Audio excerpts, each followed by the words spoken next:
Hello, and many blessings and love to you all today. My name is Jermaine Felton, and today's reading comes out of John, the 18th chapter, verses 1 through 40. In this chapter, we're reading about Jesus being betrayed and arrested, and it questions Jesus. Peter denies knowing Jesus. Jesus stands trial before Pilate, and Pilate hands Jesus over to be crucified. With that being said, let's start today's reading.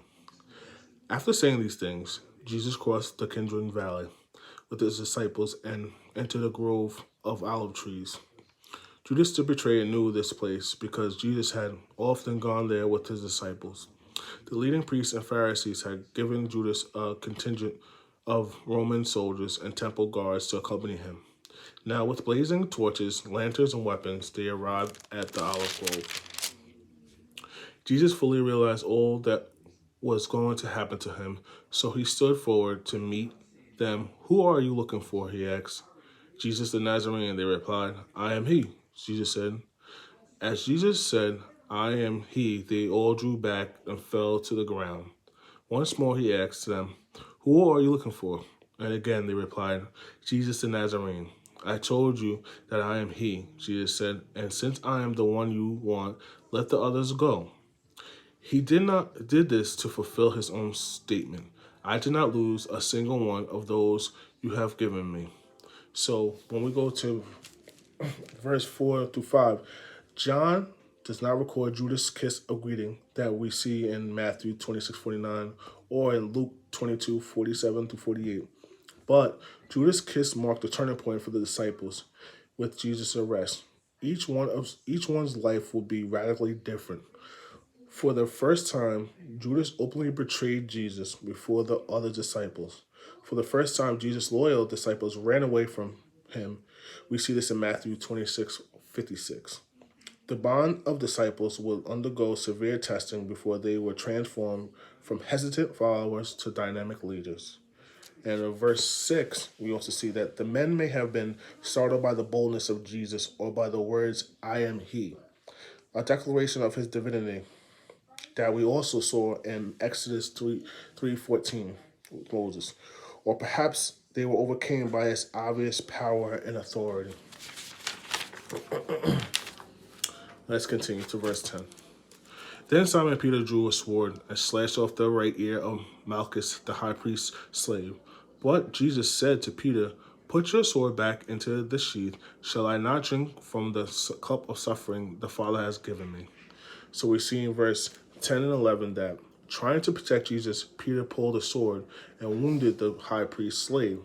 But Jesus told Peter to put away his sword and allow God's plan to unfold. If Peter had his way, Jesus would not have gone to the cross and God's plan of redemption would have been prevented. But we also see that Jesus talks about the cup of suffering. And the cup refers to the suffering, isolation, and death that Jesus would have to endure in order to atone for the sins of this world. And let's continue to verse 12. So the soldiers, commanding officers, and the temple guards arrested Jesus and tied him up. First, they took him to Annas, the fathers and lords of Cephas, the high priest, and at that time, Cephas was the one who had told the only other Jewish leaders, "It's better that one man should die for the people." So we see in verse 13, both Cephas and Annas care more about their political ambition than about their responsibility to lead the people to God. Though religious leaders, they had become evil. As the nation's spiritual leaders, they should have been sensitive to God's revelation. They should have known that Jesus was the Messiah about whom the scripture spoke, and they should have pointed the people to him. But when deceitful men and women pursue evil, they want to eliminate all oppositions. Instead of honestly evaluating Jesus' claims based on the knowledge of Scripture, these religious leaders sought to further their own selfish ambition and were even willing to kill God's Son if that's what it took to do it. And let's continue. Simon Peter followed Jesus, as did another of his disciples. The other disciples were acquainted with the high priest, so he was allowed to enter the high priest's courtyard with Jesus. Peter had to stay outside the gate. Then the disciples who knew the high priest spoke to the woman watching at the gate, and she let Peter in. The woman asked Peter, "You're not one of the man's disciples, are you?" "No," he said, "I'm not." Because it was cold, the household servants and the guards had made a charcoal fire.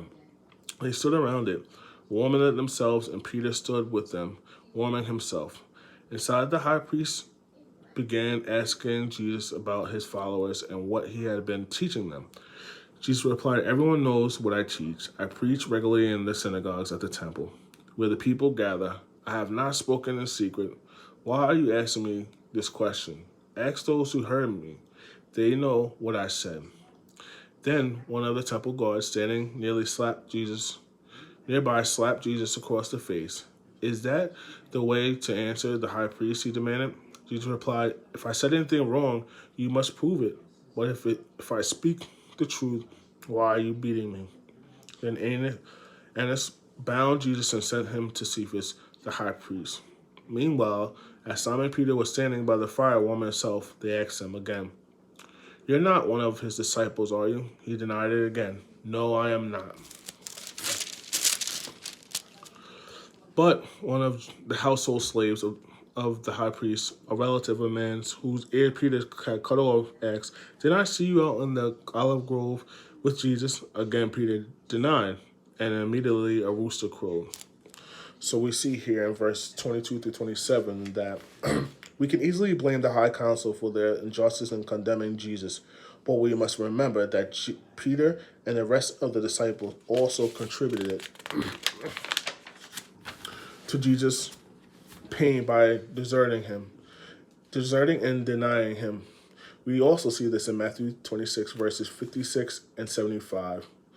While most of us are not like the religious leaders, we are all like the disciples. For all of us have been guilty of denying that Christ is Lord in vital areas of our lives, or keeping secret of our identity as believers in times of pressure. Don't excuse yourself by pointing at others whose sins seem worse than yours. Instead, come to Jesus for forgiveness and healing. And let's continue. Jesus' trial from before Cephas ended in the early morning. Then he was taken to the headquarters of the Roman governor. His accusers didn't go inside because it would defile them, and they wouldn't be allowed to celebrate the Passover. So Pilate, the governor, went out to them and asked, "What is your charge against this man?" "We wouldn't have handed him over to you if he weren't a criminal," they retorted. We wouldn't have handed him over to you if he weren't a criminal," they retorted. Then take him away and judge him by your own law."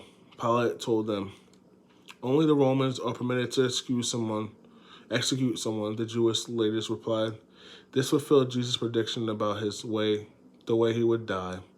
Then Pilate went back into his headquarters and called for Jesus to be brought to him.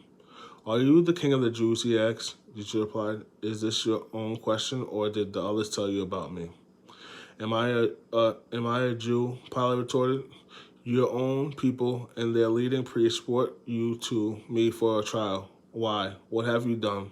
Jesus answered, "My kingdom is not an earthly kingdom. If it were, my followers would fight to keep me from being handed over to the Jewish leaders. But my kingdom is not of this world."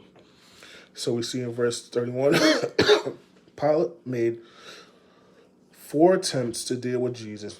He tried to put the responsibility on someone else, John 18:31. Second, he tried to find a way of escape so he could release Jesus, John 18:39. And third, he tried to compromise by having Jesus flogged rather than handing him over to die, John 19:1-3. And number 4, he tried a direct appeal to the sympathy of the accuser, John 19:15, meaning everyone has to decide what to do with Jesus.